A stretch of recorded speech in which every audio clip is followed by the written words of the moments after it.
Hey, good morning, everybody. Welcome to the War Room, episode 7, part 2. Talking about leadership. Good morning to you. Again, if you're watching these videos, I know I have some new subscribers this past week. Thank you. If you're just now watching, obviously I'm not in the studio this morning. I'm in my truck. That's kind of been the trend. One day in the studio, the next in the truck, and vice versa. Anyways, we're going to jump right into it because time is money and time is ticking. This is the War Room. The topic of discussion is leadership. I made a decision that it is going to be a part 3. There's going to be a culminating show that's going to go more in depth on the technical side about leadership. Well, what do you mean the technical side, Mike? Leadership. Well, we're gonna talk about the Army's 11 principles of leadership. Some are great, robust, they make sense, and I use them to this day. Others, we'll talk about those. We're gonna talk about situational leadership. We're gonna talk about command authority leadership. Anyways, I'll talk about a stack of books that I gravitate to, that I've read in the past. Anyways, well, what's today then? If part 1 was more of an introduction, part 3 is going to be on the technical side of leadership, the be, know, and do aspects and all that stuff. Well, today I might be sharing some stories. Oh, Mike, I don't have time for stories. Yes, you do, if they're good. Anyways, hear me out. Leadership. I just talked about command authority and situational leadership. And so I'm going to leave you with a snippet of what part 3 is going to be. I will tell you, some of you are going to watch this and you have a military background. Some of you might be maybe a commissioned officer. I don't know. I might ruffle some feathers. Here's the deal. By virtue in the military of the Uniform Code of Military Justice, a commissioned officer with a 4-year college degree, at some point in his or her career, you're going to assume a position of leadership with the banner of command authority. Mike, what is command authority? Well, it's an individual who has been placed in a position of leadership who has the ability to issue and enforce a lawful order. And under the Uniform Code of Military Justice, and because I swore an oath to support and defend the Constitution of the United States against all enemies, both foreign and domestic, and to obey the orders of the officers appointed over me. I swore a duty to uphold that oath, that yes, I will comply with the highest level of motivation and discipline, so long as the order is not immoral or illegal. That might be a grave. Basically, you better execute, son. Yes, sir. Here's my point. Some people, whether you're a commissioned officer or not, some people are put into positions of authority and it's more than they can handle. It is. So just because you have command authority does not automatically equate great leadership. It doesn't.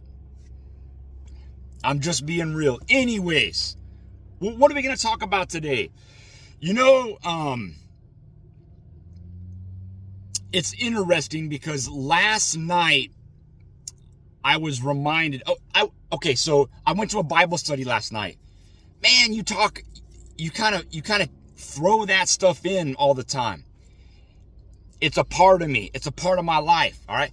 Wait till deer season. Woo!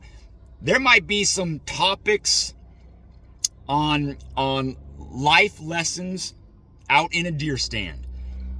Anyways, hear me out. Last night, I took some notes and I was reminded, and this all fits under the banner of leadership. In order for you, and now I'm talking to you, I don't care who you are. I don't care the color of your skin. I don't care where you grew up. If you want to be great at something, and I don't care what you aspire to be. I don't. In order for a person to be great at something, you first have to realize, recognize, and accept your weaknesses. Let's talk about really quick leadership. Mike, do you like football? I like college football. I'm not so much a big NFL fan, and for whatever reason, I still like football. I love the spirit of competition. Let's talk about some great quarterbacks. I'm just naming names. I'm not talking about records and Super Bowl rings and all that stuff. Peyton Manning. Yeah, Brett Favre. Tom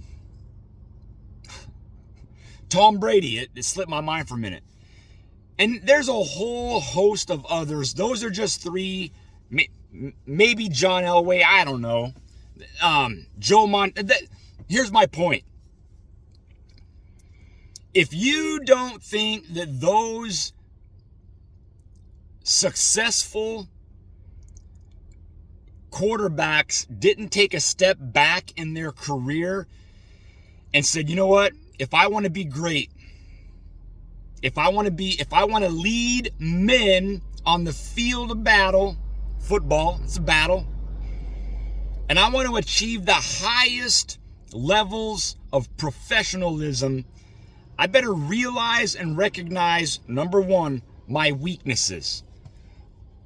Mike, why do you want to focus on your weaknesses? Here's why.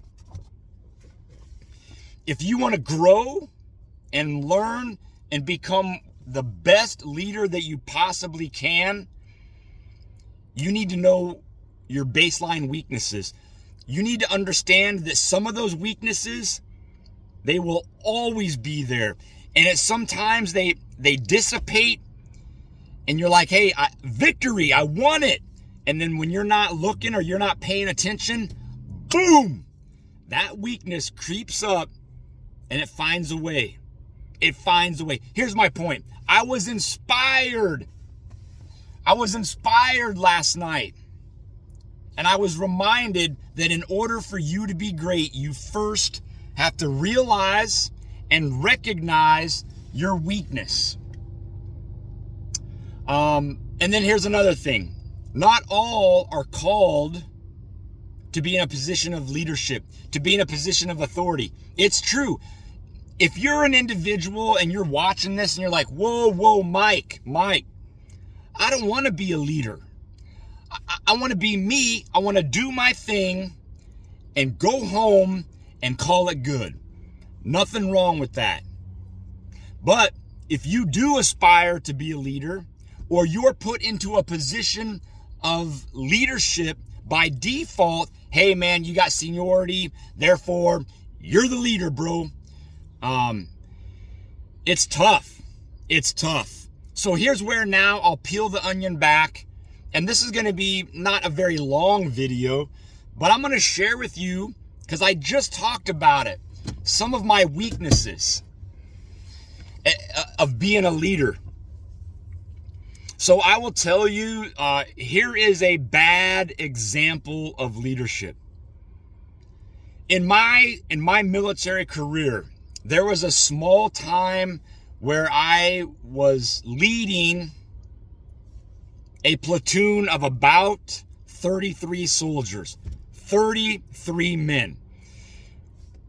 Was it all by myself? No. I had 2 section leaders, staff sergeants, and I'm the sergeant first class. I could not have done it without those 2 individuals. And we'll come back to that because it didn't start out that way. I can't go into all the details, but I'm telling you, I was on the coattails of one of the most pivotal points in my military career where for one time, everything was right.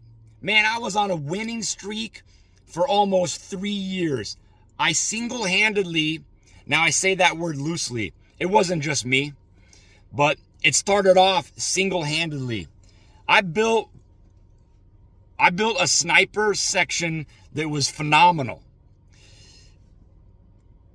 Mike, are you tooting your own horn and saying, oh, you're this great leader and because of your influence and your decision making and you put people into certain positions and yada, yada, yada, now they're all living the great life? No. You live a great life by the decisions that you make. But the decisions that you make are often impacted by the individuals who are around you. Here's my point. Here's how I know I can say that was the cream of the crop of my career. Those individuals, and we're talking, it has been years have gone by. Those individuals look back and they tell me, Mike, you were one. You were one of the greatest influences, the greatest leader that I've ever had in my military career. Well, words come easy. Words are cheap. Where's the proof? Well, here's the proof. You take that collective body of individuals that I had an opportunity to influence, and they influenced me. No doubt about it, they influenced me. One's a U.S. Deputy Marshal. Phenomenal. The dude is crushing it.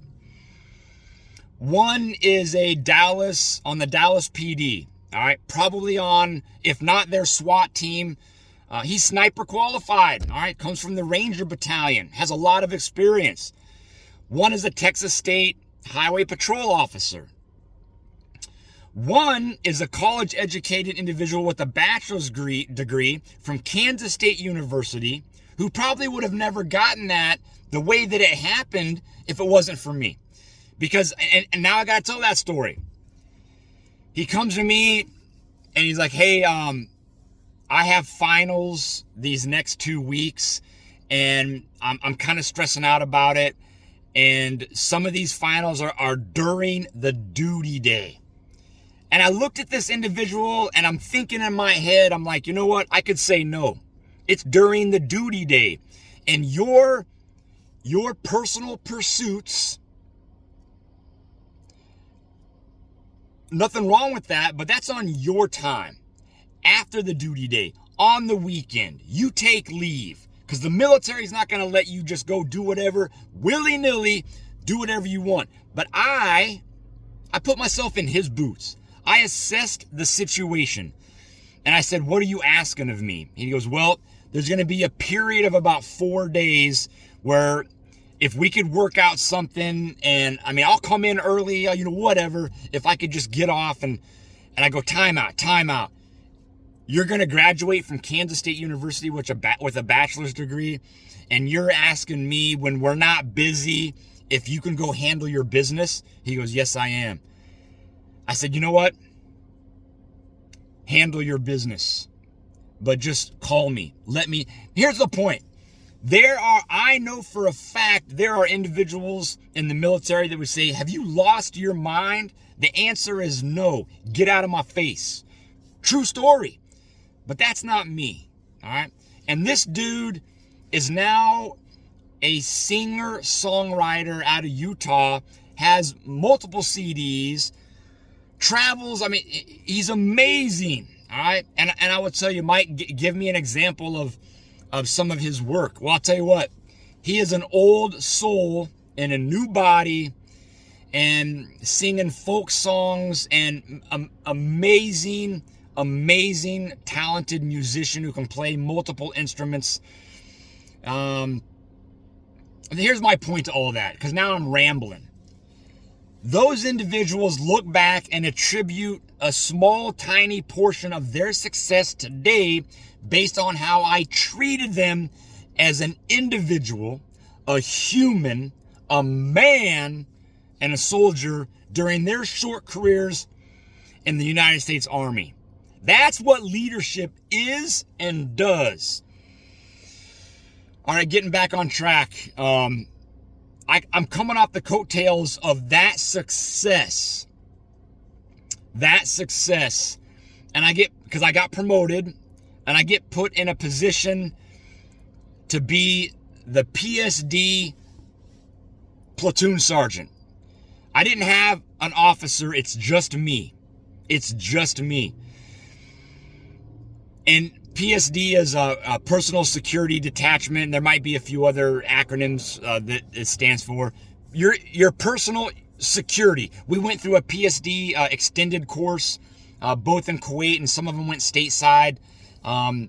You are protecting a principal, all right, from outside influences who might try to harm the individual. And you have the ability to use deadly force. Here's my point. It was a disaster. Was it all a disaster? No. But I'm telling you, in my career, I was embarrassed by, at the end of it, I was embarrassed by my conduct. All right. I had an attitude. I was pissed off half the time. Being forward deployed didn't help. All right. My leadership at the battalion level, I was not happy with. I didn't like them, and I'm sure at some points, they didn't care for me.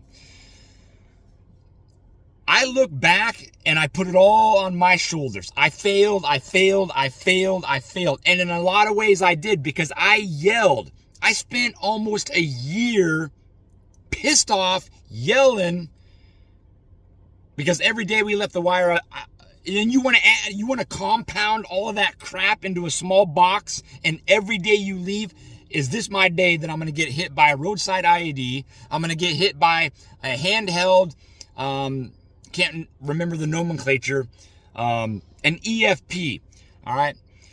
Am I going to get shot at? Anyways, I spent 12 months being pissed off, and I yelled a lot. I regret that. I made some individuals' lives miserable. And that's my fault. And I have to accept that. I've apologized to a few. Yeah, I'm getting choked up, Mike. You can see it in my eyes. Hey, I told you on the War Room I'd be real. And here it is. You're witnessing realness. One of the individuals, he committed suicide. Yeah. He had a drug problem. He had family issues. But I look back, and he was my driver. And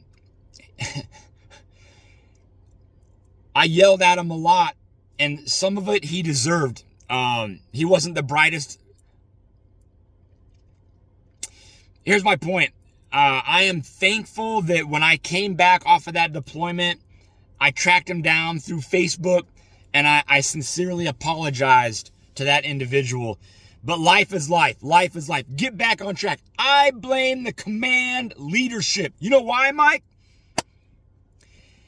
For whatever reason, we were standing up a CAB, a combined arms battalion with infantry and tanks and Bradleys and yada, yada, yada. And for whatever reason, I'm not privy to that information. I wasn't there at the time that the decision was made. But I look back now, and with confidence, I can say that it was a poor decision. They waited to the last minute to form their platoon from out of the battalion. Out of about 400 soldiers, they waited to build their PSD. Listen to me, when the command sergeant major has a meeting with all four of his first sergeants, say, hey, each one of you is going to cough up X amount of soldiers. I need about 30 bodies. Make it happen. What first sergeant in his right mind is going to go back to his company, his platoon sergeants, and say, you know what? We're about to deploy. We are on the cuff of a deployment to Baghdad, Iraq. Give me your cream of the crop, your best soldiers, because I'm going to send them to the command sergeant major so they can build their PSD at the last freaking minute. Nope. If you were ever in the military, you know where this is going. And that's what I had to deal with. End of story. End of story. I'm going to leave you with this because we're at 20 minutes and I'm really trying to keep these shows 20 minutes. Leadership. It means, and I said in part one, leadership looks different to everybody. It does. If you're walking down the sidewalk in a public setting and you see a Coke bottle or a piece of trash and there's a receptacle right there and you pick it up because you know it's the right thing to do, that's a good leader. That has some characteristics and attributes of quality leadership. It's not always the case. Here's my point. I'm going to leave you with this. If you want to be a leader, if you are ever put into by default a position of leadership, you better own it. If you take it on in a personal mindset of say, all right, here I am, game on, own it. Because once you own it, it becomes real, all right?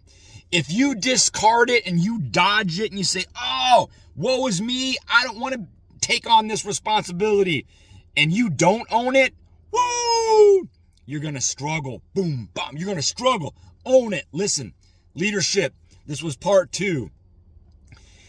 I'm going to leave you with part 3. Again, we're going to go more into the technical side. I'll be in the studio. Stand by. It's going to be awesome. Leadership, listen to me. Whatever you decide to do today, if you're a leader or a follower, nothing wrong with that.